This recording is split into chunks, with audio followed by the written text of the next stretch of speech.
Welcome to the Future of Payroll and Workforce Management Insights by HR.com, your go-to resource for insights into payroll and workforce management.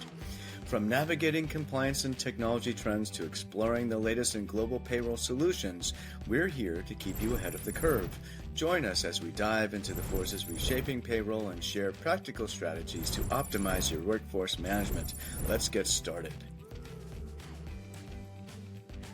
Well, hello, and welcome everyone to the latest episode of Future of Payroll and Workforce Management here at HR.com, where I am Executive Community Leader, and I do all sorts of things here related to that, related to the future of payroll and workforce management and a few other things, but enough about me. My guest today is a payroll influencer with over 10 years of experience in the payroll space, and his name is Russell Webb. Welcome, Russell. Good morning. Thanks so much for having me, Brett, and thanks for the kind introduction. Oh yeah, absolutely. I'm looking forward to this episode today. We're going to be talking about a couple of themes that we've been covering on the podcast. One is how people end up in the career of payroll.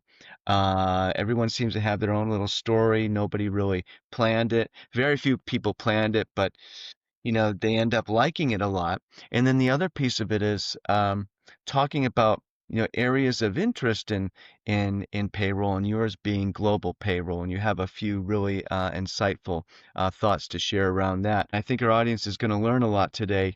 Can you just share with us, what gets you up and going every morning when it comes to payroll in the world of work? What sort of draws you to this work? So I'm not going to be cliched and say, "Oh, getting people paid at the end of the month is my dream." um, I've been in payroll for a long time, and it really helping organisations to streamline. I know it may sound a bit cliched, but helping organisations to fully appreciate their payroll structure. And to build and to work with partners that and when I can see that I've managed to influence and help organisations to relieve the stress on their HR or their payroll team, and help get their accounts and affairs in order, because at the end of the day, that helps their employees get paid correctly, and that's money in the pocket of the hardworking people for each company. So having that and seeing the development there, working with clients that I've worked with, had the opportunity to work with, certainly makes me proud of what I'm doing. Yeah, maybe that's a good sort of segue, I think, because we were talking in the green room the other day, and you started off in the military, and this somewhat unexpectedly drew you or landed you in the payroll field. Can you share with us how that happened and how, because I know, like we were talking, most, you weren't really thinking about payroll at all before you landed in it. Sure. Definitely. When I was sitting on sitting in a patrol vehicle in Afghanistan, I certainly wasn't thinking, do you know what? I'd love to work in payroll. um, no, I joined the army at 16. I didn't really know what I wanted to do with my life. Still don't really. Um, but I did 8 years in the British Army. Like many people who leave the army, I left without really putting too much planning into it. Right. And one of the first jobs that I took was in a call center working for DHL. The IT call center, if you try turning it on and off again kind of thing. And then from there, after a few months, they made me the team manager because I'd worked extremely hard to get there. And then I was looking around for other roles, for a team manager.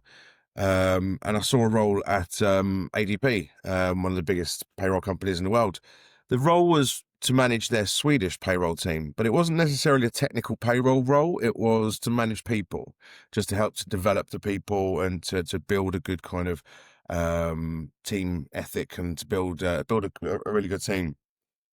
But I think, and we spoke about this before, Brett, you can't really go into a role where you can't expect people working for you to do something that you couldn't do yourself or that you had no kind of knowledge on, you know?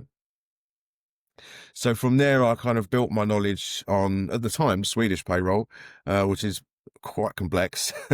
um, and from there, I started working for ADP and into global payroll. But from there, I went into sales. But to your original point, you're right. I think a lot of people fall into payroll. Yeah. Um, it's one of those. Sometimes people will take a job doing payroll processing, thinking, "Oh, I'll just do this for 6 months or a year, and then try and find something else." And then 5 years later, they're running 15 different payrolls, or or in a different role altogether within the industry still. So, I think it's not something. Yeah, too many people choose to go into, but you can kind of make it your own once you're there, kind of thing.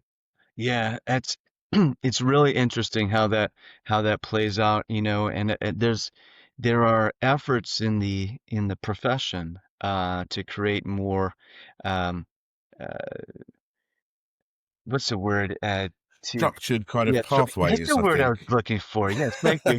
Structured. It's early in the morning on the East Coast. Sure. I'll blame it on that. But in any event, yes, structured pathways. Maybe some college degree programs even, Yeah. because there's is all people. A lot of people they end up in payroll just because they fell into it from wherever, and others it's just it's an adjacent thing that they never really thought about because maybe they're in accounting or they're in operations or in HR, right? And Yeah. it's Yeah. So and right.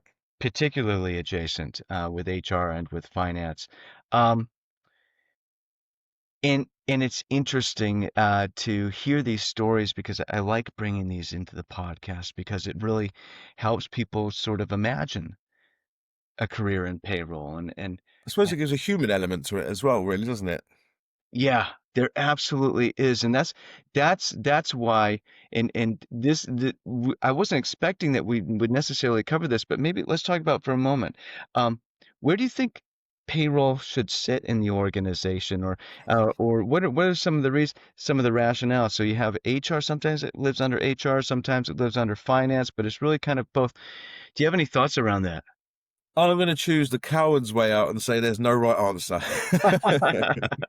No, you're absolutely right. It's one of the age-old questions within payroll, and you're right. Sometimes it sits within HR because it's a human element in terms of making sure people are paid and remunerated correctly for the work they've done. But then on the other hand, it is finance because it's the company's investment in its people. So there's a train of thought that it should be its own kind of department with its Right. own room, its own member of C-suite in there as well. But personally, I think it depends on how big your company is, how your company is historically operated, the culture within your company, and really how you want to set that out. In here, over here in the UK, I know from what I've spoken to people in the US, more often than HR, it sits with finance, Yeah. and then in the UK, it's more often with HR. Mm. But again, I think it depends on how your organization works. Yeah, I think you're right about that, and also the size, right? And maybe your payroll maturity, and it's Maturity, that's a good one. Yeah, yeah, yeah, I mean, if you're a small company and you're just getting to the point where hey, we need to get a payroll technology in here and maybe, devote a person to it, that's probably not necessarily the time and place to have a chief payroll officer. But if you're a large enterprise organization, possibly multinational, right? yeah. Then you're talking about reconciling or reaching a chord on a continual, never-ending basis between finance and HR, the people Of course. Yeah, and you need somebody that can kind of broker that on a regular basis and provide that value in the C-suite. So it's really interesting to think about this. As with so many things, there's no one size fits all. And I just think it's fascinating and really great and fantastic that we're actually talking about this now, because I don't think anybody even would have been talking about a chief payroll officer or even really strategic payroll in the public zeitgeist, right? Yeah, 10, 15 years ago. absolutely. I mean, you're totally right as well with regards to size. I mean, you can't have Bob's Deli down the road with like 15 people and and having a director of global payroll. Yeah, right. um, but Exactly. it does make sense when you talk about having the a multinational presence, because I think it's something potentially we're going to speak about in a minute, but where you're talking about your global payroll strategy, you've got to have responsibility and ownership of that, because that will drive your company's reputation globally. That will influence the way your employees perceive your company, and I've experienced it myself where I've seen certain strategies that companies have used, especially for remuneration and things like that have been different in each country, and it does create disharmony and discord within the organization if you haven't got someone there leading that type of things. And I think perhaps instead of just being responsible for payroll, it could also be the person, maybe the reward director or something, who has a certain influence over bonuses and benefits and everything around the world. I think that would be, for a multinational, certainly a good step forward. Yeah, this is a good segue because I know we want to talk about global payroll. And you made a small little remark a few minutes ago around, I think, Sweden and how Sweden has especially complex payroll. Every region has a its own sort of unique or discrete statutory authority, right? And once Yeah, you get into global payroll, it gets very complicated very quickly in an exponential at an exponential pace. Um, so we have a couple things around that. So there's the compliance aspect and understanding legislative differences across countries. Why is that, and or maybe you could elaborate on why that's so important. And also, let's see if we can get maybe into the main models for managing global payroll. What are the trade-offs for each? Because there's more than one way definitely. to get there. Absolutely. So, yeah, the way that I like to explain it to someone, possibly someone from the US, is,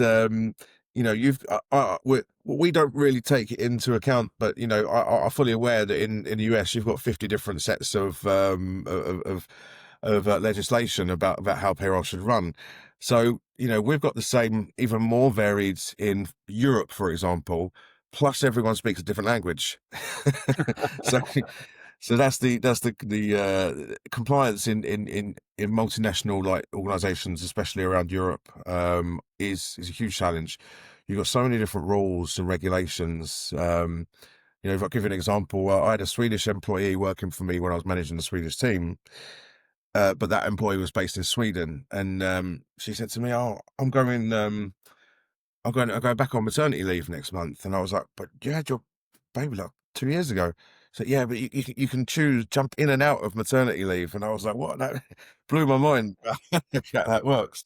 But it's a fantastic rule that they've got that allows mothers to do that. So it's really really amazing. And France, for example, is also extremely complex, and even French payroll companies sometimes don't know their own rules, and they change every 5 minutes. But to your point there with global payroll strategies, I have advised a lot of organizations on the best way to manage to set up your company's growth, and especially with startups who don't really have the experience or the maturity in house to look at what kind of payroll strategy you can choose. In effect, there's kind of three models that you can go for, which is the local providers or the global provider, or a hybrid model where you're kind of finding the best of both worlds of that. So the local model means that you have, a local payroll office in each country that you have a presence in, or you have obviously outsourced it to a local office in each of those countries. Um, Benefits of that, you get the local language, you get the local provider who knows the rules and regulations inside out, or they should do. Plus you'll have, the support that you need on the ground in the same place. Cons to that, it tends to be probably a little bit more pricey than having, an overall a one overall vendor. You've got multiple contracts to manage, multiple vendors to manage. A workaround with that is perhaps to use a provider who does manage those for you. But there are, as I said, pros and cons to both. The other option there you've got is the global model, Mm. where you can choose. Now, I'm not gonna give free promotion out and name them, but there are a few companies out there that do a global payroll model where they can run your payroll in 180 plus territories or countries. But you know, from my experience, a lot of them are talking about one payroll system that can do the whole lot. But I find the legislative and the differences in the payroll process are so different, and the way the payroll process is run is so different from country to country, that there isn't one system I feel that can handle, doing Spanish payroll and uh, New Zealand payroll, for example. They're so different in the way that they're run that there's no system around, at least not for the next 5 years, that can handle that. What what do you think what do you think might I'm so glad you brought the technology piece into it. And what do you think needs to happen on the technology side, possibly as a non-tech person? I am certainly not I'm not a computer coder or anything like that. I know what I've learned from my conversations. But what do you think needs to happen on the technology side for that to be really achievable? I don't think it needs to be on the technology side, to be honest. I think it needs to be on the legislation side. Um, I think every year I saw an article the other day from, which I totally agree with, from online. It said that really technology at the moment has reached its peak until legislation starts to become more uniformed. It seems like countries are moving further, like a big bang, where they're all kind of moving away from each other in terms of the rules and regulations in what they're doing. And I think there should be more unity and one kind of, I mean, at the end of the day, with legislation, we're trying to find the best ways to treat our employees. Sometimes it feels like it's trying to find the best way to be more complicated, Yeah. but realistically, at the end of the day, the end goal is to ensure that your employees are getting the correct benefits, the most realistic kind of tax rates, and everything else. Um, and I think the governments should be kind of working more together, more in unison, Yeah. because at the moment, yeah, until we realise what AI is and how to use it, Yeah. I don't think at the moment we're going to have one kind of unified payroll system there. Russell, thank you for breaking the AI seal.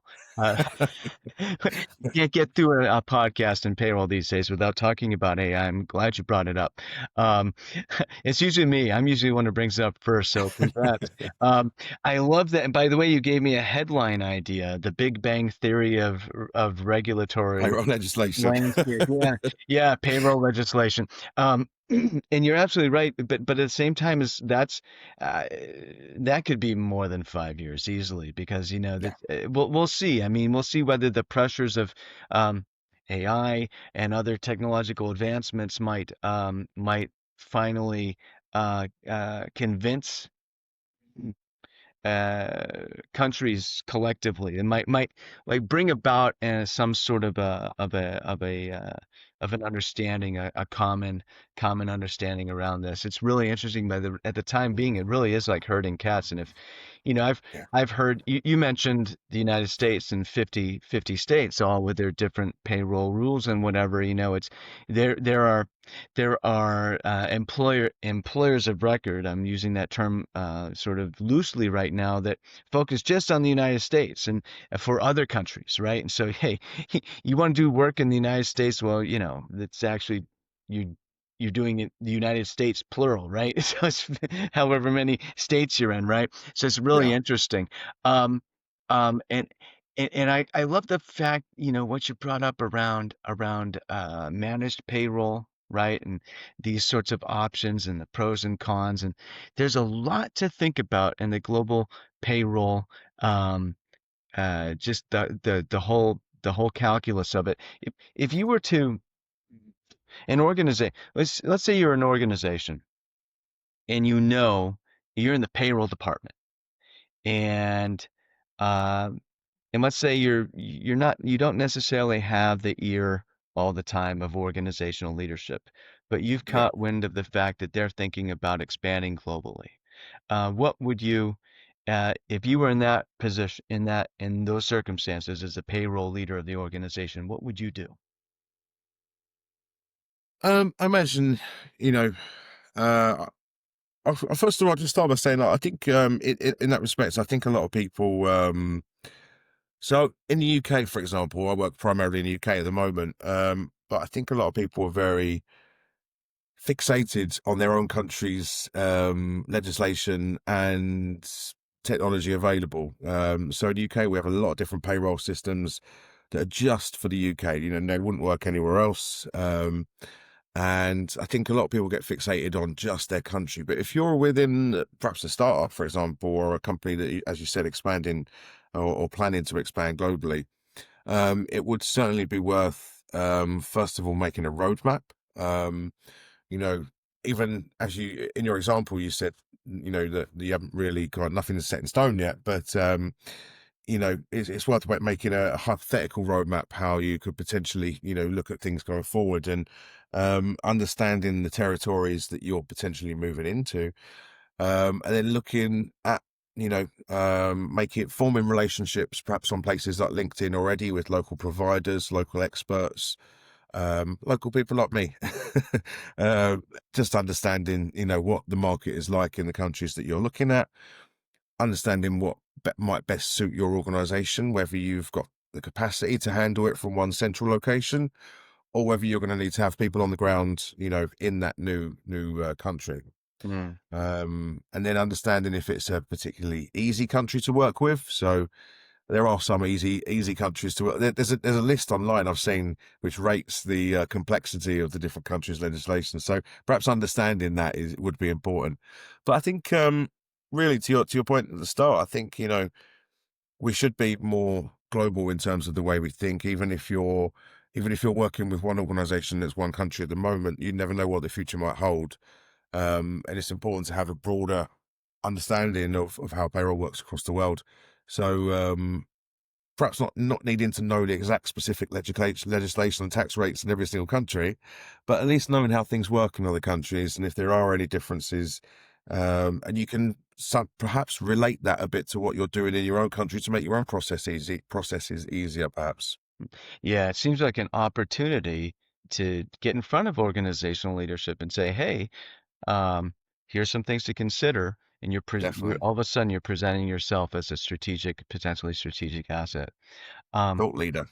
yeah, exactly, exactly. Um, Russell, thank you so much for being a guest on the podcast. This has been a really interesting conversation. Absolutely no worries, Brent. And, as I said before, I'm looking forward to having you as a guest on mine. Oh yeah, absolutely, absolutely. Me too. Superb. Thanks for tuning in to the Future of Workforce Management and Payroll Insights by HR.com. We hope today's episode brought you valuable insights and fresh perspectives on the future of payroll and workforce management. Be sure to check out more episodes and explore resources at HR.com/podcast or wherever you listen to podcasts. Until next time, keep innovating and making a difference in the world of payroll and workforce management.